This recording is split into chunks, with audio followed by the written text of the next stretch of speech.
नमस्कार, माझ्या चॅनलमध्ये सर्वांचं स्वागत आहे। आज मी तुम्हाला मत्स्य अवताराची कथा सांगणार आहे। देवानी भगवंतानी मत्स्य अवतार का धारण केला, मनुष्याचे रूप एवढे असताना त्याला मत्स्य रूप धारण करण्याची काय गरज पडली।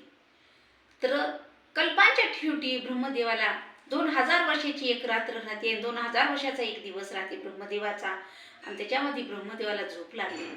झोप लागल्यानंतर तोंडावाटून जे 4 वेद होते ते गळाले खाली, आणि हग्रीवर असणाऱ्या राक्षसाने तो कुठे तर समुद्रामध्ये घेऊन गेल्यानंतर ब्रह्मदेवाचे 4 वेद कुठे गेलेत हे शोधण्यासाठी देवाला मत्स्य रूप धारण करावं लागला।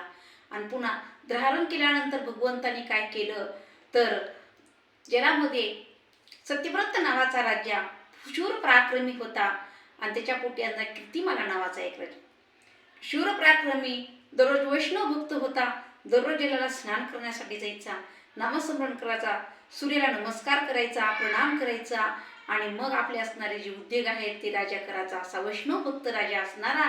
आणि मग छोटीशी मासुळी त्याच्या कमंडलूमध्ये आली आणि पुरू लागली, ए राजन, मला इथं धोका आहे रे, आणि मी मत्स्य रूप आहे, जलचर प्राणी आहे, आणि जलचर प्राण्याला समुद्र याच्यामध्ये सरोवरामध्ये धोका आहे, छोटी छोटी पाशी मला खाऊन टाकते, मला तू घेऊन जा म्हणल्याबरोबर राजाने काय केलं, मध्ये घेऊन राजाने घेऊन गेला, घरी नेला, कमंडलू ठेवला, आणि रात्री शयन केल्यानंतर काय झालं, राजन, मला इथं खूप त्रास व्हायलाय, आणि कमंडलू मध्ये जागा पूर्ण गेली आहे, मला तू कुठेतरी नेऊन ठेव।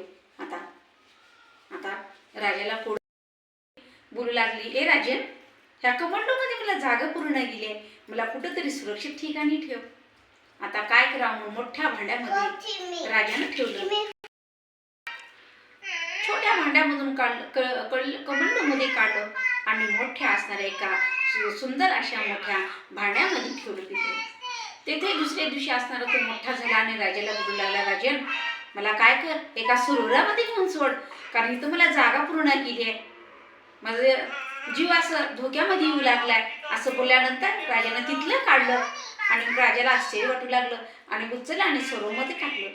सरोवरामध्ये नेऊन टाकल्याबरोबर तो 100 योजने लांब झाला आणि मोठा झाला, आणि म्हणू लागला, राजन, मला काय कर, आता इथं नको बरं, मी खूप मोठा झालो, आणि मला इथं सरोवर पूर्ण गेले, मला जलशयामध्ये समुद्रामध्ये सोड, मला लई खूप भीती वाटते प्राण्याची। असं बोलू लागल्यानंतर मग लक्षात आलं, की मला सत्यव्रत राजा म्हणू लागला, मत्स्य महाराज, तुम्ही आहेत तरी कोण, एवढं सुंदर बोलू लागला की मला इथून काढ म्हणतात, इथं टाक म्हणतात, मला भीती वाटते म्हणतात, तुम्ही एवढे मोठे व्हायला, तर तुम्ही श्रीहरी आहेत का, आणि मला रूप दाखवलं ना, श्रीहरी आहेत का तुम्ही, मला दर्शन दिलं मावसुळीच्या रूपामध्ये, आणि कोण आहेत तुम्ही हे मला सांगा म्हणल्याबरोबर सांगितलं, हे राजन, मला काय कर, तर समुद्रामध्ये घेऊन सोडतो। आणि त्या समुद्रामध्ये मग राजाने विचारलं, श्रीहरीचं दर्शन घेतलं, स्तुती केली, आणि मग समुद्रामध्ये सोडल्यानंतर बोलू लागले, नमस्कार माझा, तुम्ही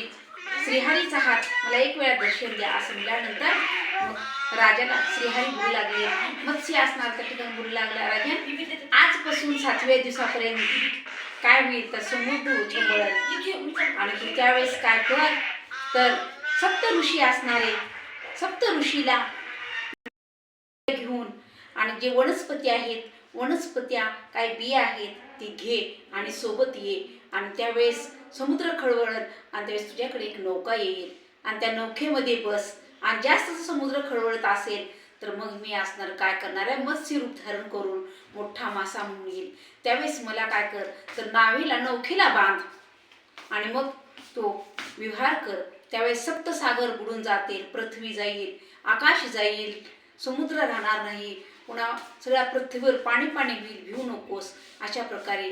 आणि मग मी काय करन, ती वेद असणारी चोरून नेलेली घेईन, आणि सप्त ऋषीचं रक्षण करत, त्यावेळेस पृथ्वी असणारी जलमय झालेली उतरेल। अशा प्रकारे देवाने मत्स्य रूप धारण केलेलं होतं। ही कथा मी तुम्हाला या ठिकाणी सांगितलेली आहे। गोड कथा आहे, रसाळ कथा आहे, तुम्हाला कमेंट करा।